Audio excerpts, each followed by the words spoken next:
তো স্যার এই যে বিশুদ্ধ পানি যারা গ্রহণ করছে না তাদের স্বাস্থ্য ঝুঁকি কি এটা জানানো জরুরি আমাদের। তাদের স্বাস্থ্য ঝুঁকি হলো একটু আগে বললাম না, পানি জীবন পানি মরণ। কারণ বিশুদ্ধ পানি যদি না থাকে তাহলে কি হতে পারে?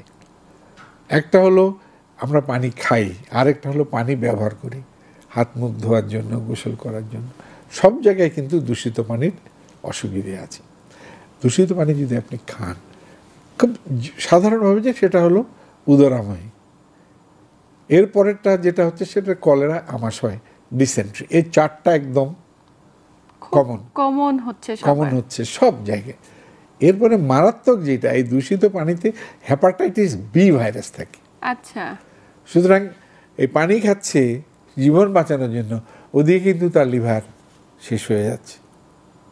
এই দূষিত পানির জন্য কিন্তু কিডনির যে সাধারণ রোচন প্রক্রিয়াটা, রেচক যেটা করে কিডনি, রক্ত বিশুদ্ধকরণ, এখানেও কিন্তু কিডনি কাজ করতে পারছে না। আচ্ছা, কিডনিও এখানে কিন্তু ক্ষতিগ্রস্ত হচ্ছে।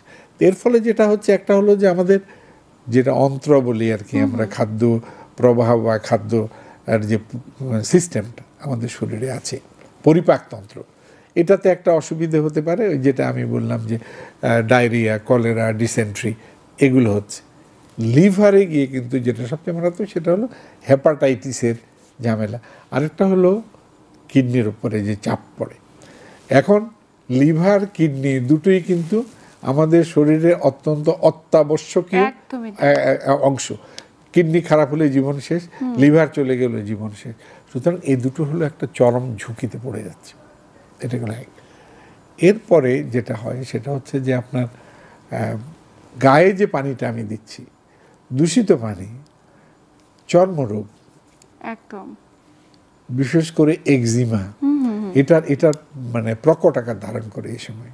আচ্ছা আচ্ছা, আরেকটা হলো যে ফাঙ্গাল ইনফেকশন হয়, কাদার মধ্যে থাকে, সবদিকে কাদা, তো পায়ের তলায় এবং আঙ্গুলের এই ফাঁকে ফাঁকে ফাঙ্গাস গ্রো করে।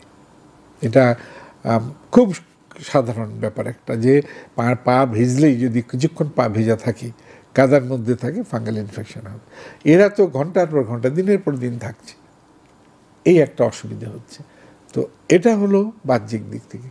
আরেকটা জিনিস যেটা সবচেয়ে বড় আমি মনে করি, সেটা হচ্ছে যেটা আমরা আসলে খেয়াল করি না, অথবা খেয়াল করার মতন অবকাশ থাকে না। কারণ যারা ত্রাণ নিয়ে যায় তাদেরকে তো অনেক জায়গায় পৌঁছতে হবে, অনেকের কাছে পৌঁছতে হবে। সুতরাং একজনকে তারা কতক্ষণ সময় দেবে? সেটা হলো, অনেকে দেখবেন বোবার মতো হয়ে গেছে, এত কিছু ছিল, 1 ঘন্টার মধ্যেই সব শেষ। তার বাড়ি ছিল, ঘর ছিল, গরু ছাগল ছিল, গবাদি পশু, ফসল, পুকুরের মাছ, সবই ছিল, 1 ঘন্টার মধ্যে কিছুই নেই। মানে তাৎক্ষণিকভাবে চোখের সামনে নিঃস্ব হয়ে যাওয়া, এই যে একটা আঘাত, মানসিক বিপর্যয়ের মধ্যে তারা চলে যায়। এই জায়গাটাতে তাদেরকে আসলে যে মানসিক যে সান্ত্বনা দেয়, কাউন্সিলিং যেটাকে আমরা বলি, এইটা আসলে আমরা দিতে পারতেছি না। এটা দেয়া খুব কঠিন। কারণ ওই যে বললাম, যারা ত্রাণ নিয়ে যায় তাদেরকে তো তাদের টার্গেট থাকে যে এই দিনে আমাকে 500 লোককে দিতে হবে। একদমই। হ্যাঁ, তো যে কারণে তারা কিন্তু এটা করতে পারে না। এটার জন্য যেটা হলো সেটা হচ্ছে যে আমাদেরকে এটা মনে রাখতে হবে। এখন যখন চিকিৎসার জায়গাগুলো খুলবে, হাসপাতালগুলো খুলবে, এই হাসপাতালে রোগীগুলো আসলে এদেরকে কিন্তু একটা সাইকোলজিক্যাল কাউন্সিলিং